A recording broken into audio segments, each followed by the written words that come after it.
Hey everyone, welcome back to the Deep Dive. Before we get started today, just a quick reminder to like and subscribe to our channel and click that notification bell so you don't miss any of our future deep dives. That's right. Today we're tackling a topic that's super relevant, whether you're a UPSC aspirant gearing up for the GS3 paper, Definitely. or a student just curious about how things work in India, or even just someone who wants to be a more informed citizen. Absolutely.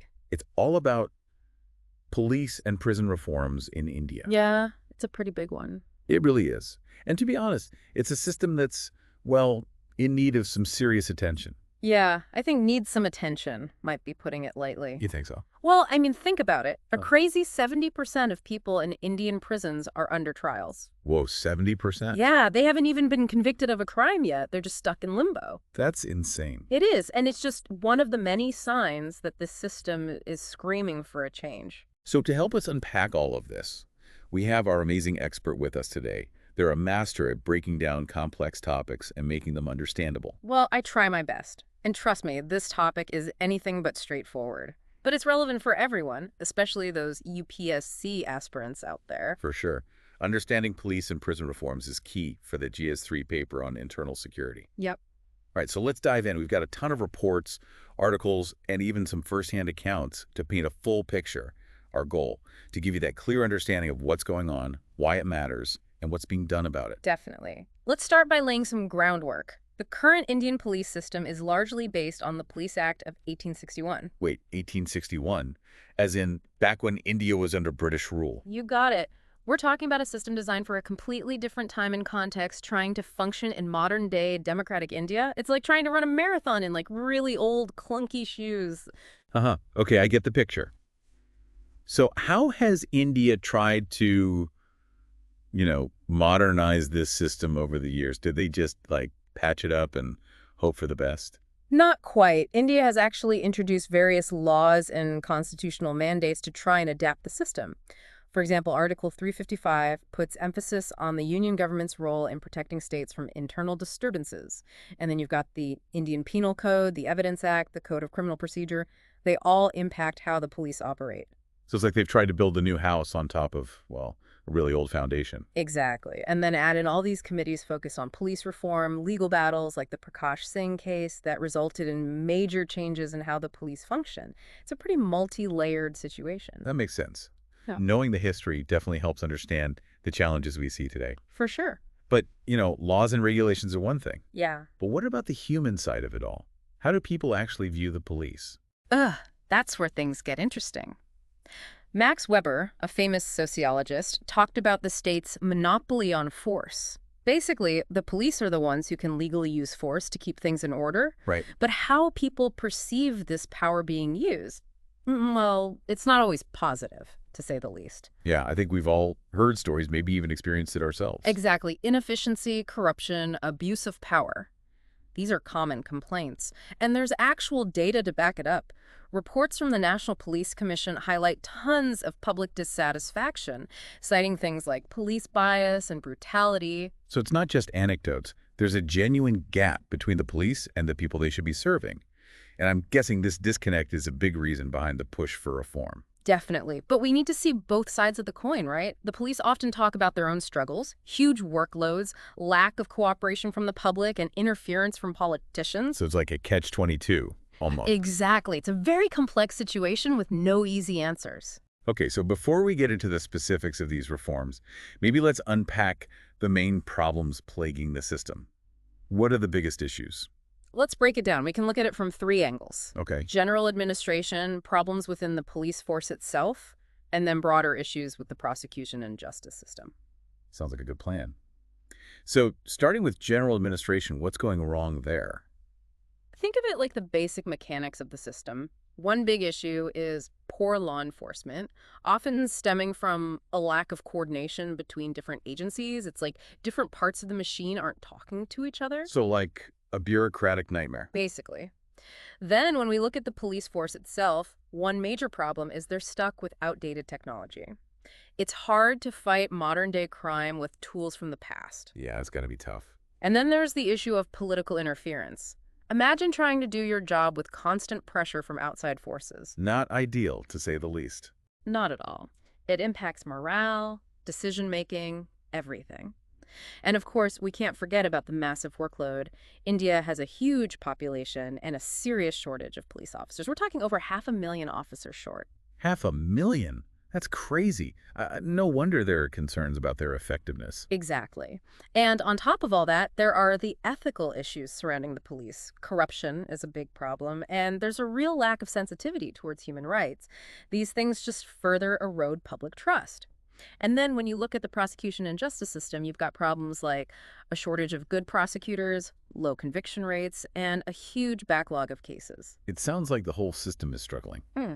But hopefully there's some light at the end of the tunnel. Yeah. What about the reforms? What's being done to address all of these issues? Well, it's not all bad news, I promise. There are actually some really promising initiatives in the works aimed at modernizing the system and making it more effective. Okay, I'm ready for some good news. Well, for one, there's the Modernization of Police Forces scheme. This aims to bring the police force into the 21st century by focusing on infrastructure, technology, and training. It's about giving them the resources they need to do their job effectively. So finally, ditching those clunky shoes. Hopefully. But it's more than just new gadgets. There are administrative changes happening too, like separating investigation duties from law and order responsibilities. Right. So instead of one officer trying to manage crowd control A&D gather evidence, you create specialized units that can focus on specific tasks. Makes a lot of sense. Divide and conquer, right? Exactly. So that's one piece of the puzzle. Another big development is the National Intelligence Grid, or NATGR. NATGRID. It aims to connect the databases of different security agencies across India. So imagine a crime happens in one state, but the suspect escapes to another. Right now, getting information from different state agencies can be a huge mess. Exactly. NATGRD is all about streamlining that, making information sharing faster and more efficient, breaking down those walls and getting everyone working together. That sounds like a huge step forward. But we can't forget about accountability, right? How do these reforms ensure that power isn't being misused? That's where the judiciary comes in. Remember that Prakash Singh case we talked about earlier? Mm-hmm. That led to the Supreme Court issuing directives to create independent bodies to handle police complaints and provide oversight. So there's a system of checks and balances to make sure things are being done right. Exactly. In all this talk about police reforms, it's easy to forget about the other side of the coin, prisons.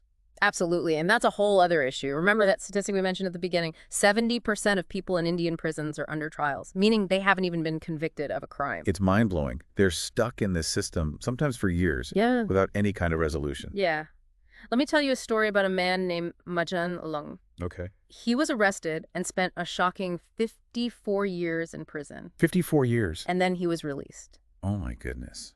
Because the charges against him couldn't be proven. 54 years for a crime he might not have even committed. That's just heartbreaking. And it really highlights the desperate need for prison reform in India. Definitely. So let's dive into the challenges within the prison system itself. What are the biggest roadblocks to making it more humane and effective? Well, the first thing that jumps out is overcrowding. Many Indian prisons are packed way beyond their capacity. Okay. Imagine being squeezed into a tiny space with tons of other people. Barely room to breathe, let alone live with any dignity. It sounds awful. It is. And it creates a breeding ground for disease and violence. So not just inhumane, but also dangerous. Exactly. And this overcrowding is directly linked to another big problem, the slow pace of the justice system. The huge backlog of cases means people can be stuck in prison for years just waiting for their trial. So they're basically being punished before they're even proven guilty. Exactly. And to make matters worse, prison conditions can vary wildly across the country. Yeah. Prisons are managed at the state level, meaning each state has its own rules and practices.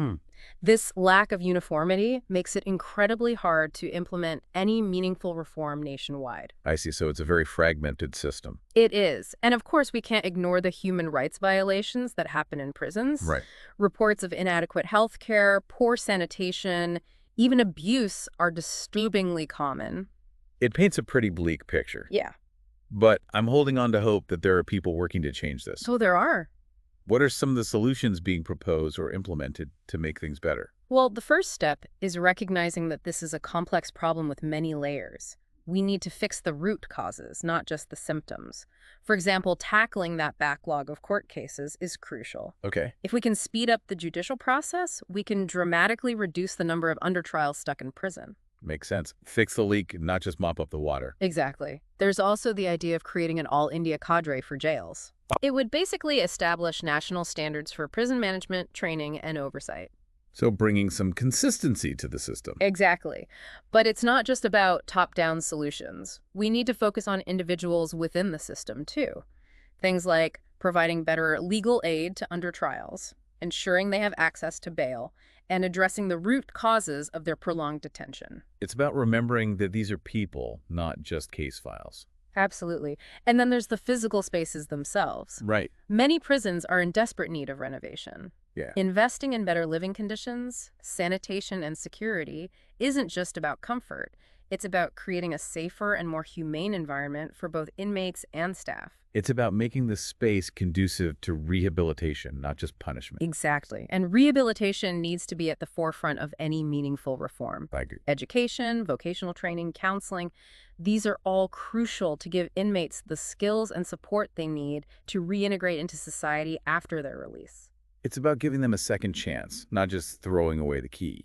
Exactly. It's about breaking the cycle of recidivism. And actually, technology can play a really interesting role here. Oh, how so? Well, imagine using technology to streamline administrative tasks, like record keeping. This frees up staff to focus on more important things, like interacting with inmates and running those rehab programs. So it's not about replacing human interaction, it's about making it more effective. Exactly. Another example is telemedicine. Inmates can access healthcare remotely, which cuts down on expensive and time-consuming transfers to outside hospitals. Makes sense. And then you have online education platforms. Oh yeah, for learning new skills and stuff. Exactly. Giving them access to courses, vocational training, even distance learning opportunities. It's about using technology to empower both inmates and staff and create a more connected and rehabilitative environment. That's awesome. It sounds like there's so much potential for positive change. But with all these reforms, I'm curious about something I've heard called open prisons. Oh, yeah. Can you tell me more about that? Absolutely. Open prisons, sometimes called minimum security prisons, operate a little differently. Okay. Eligible inmates, usually those convicted of nonviolent offenses who are nearing the end of their sentence, Right. are given a lot more freedom and autonomy. So instead of being locked up in a traditional cell, they have more flexibility. Exactly. They can work outside the prison, visit family and friends, even participate in community activities. It sounds like a stepping stone back into society, a way to ease that transition from prison to freedom. Exactly. It helps reduce overcrowding in traditional prisons, plus it's more cost-effective. Okay. But most importantly, it gives inmates real-world work experience, social interaction, and a sense of responsibility. That all leads to better reintegration into society. Exactly. Are there examples of open prisons working well in India? Definitely. Uttar Pradesh has been a leader in implementing open jails, and Rajasthan has a whole network of open-air camps where inmates can work on farms, learn new skills, and even live with their families. It's really inspiring to see these alternative approaches being used, Yeah. but I imagine there are still challenges, right? Of course. One of the biggest is just the sheer scale of the issue. India has a huge prison population, so making changes across such a large and diverse country is a massive undertaking. It's like trying to turn a giant ship around. It takes a lot of time and coordination. Yeah, that makes sense. What else? And then there's the funding issue. Prison reform isn't always seen as a top priority for government spending. I guess it's understandable why areas like education or healthcare might come first. Yeah, but the truth is, investing in prison reform now can save a lot of money and trouble in the long run. Plus, we can't forget about the human cost of inaction. Right. It's about prioritizing the well-being and dignity of all citizens, even those who have made mistakes. Exactly. And finally, there's the challenge of changing mindsets. You know, the prison system, like many institutions, can be pretty resistant to change. It's that whole "we've always done it this way" mentality. Yeah, I get it. To overcome that, we need strong leadership, political will, and a collective commitment to creating a new vision for the Indian prison system. Yeah, it really feels like we're at a turning point. Mm. We see the problems, we see potential solutions, but will there be enough momentum to really make those changes happen? Yeah. And, you know, something you've highlighted throughout this whole deep dive Yeah. is that this isn't just about the government or policymakers. This is about all of us. 100%. Reform can't happen in isolation. It takes everyone, citizens, students, anyone who wants a more just society to make it happen. So where do we fit into this?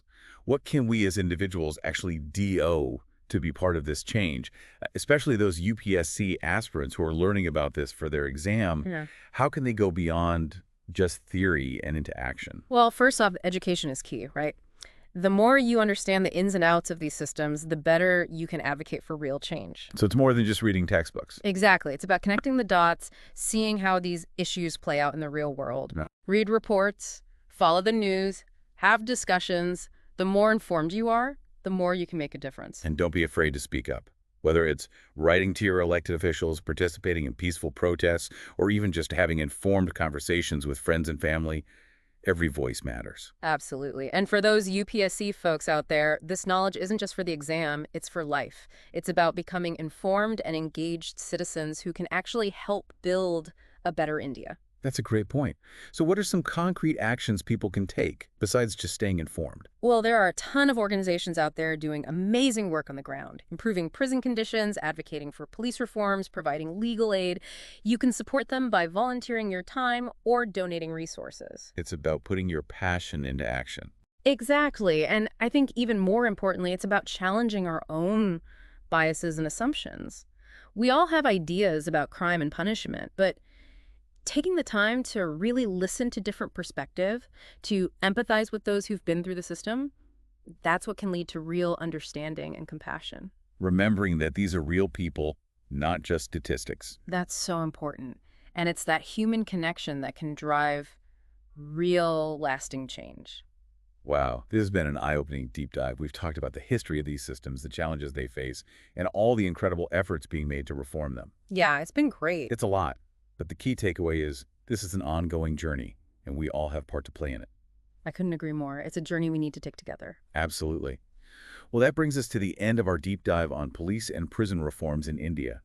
We hope you found it insightful and maybe even inspiring. Yeah, remember, your voice matters, and your actions can truly make a difference. Thanks for joining us on the deep dive. Don't forget to like and subscribe and hit that notification bell so you don't miss any of our future episodes.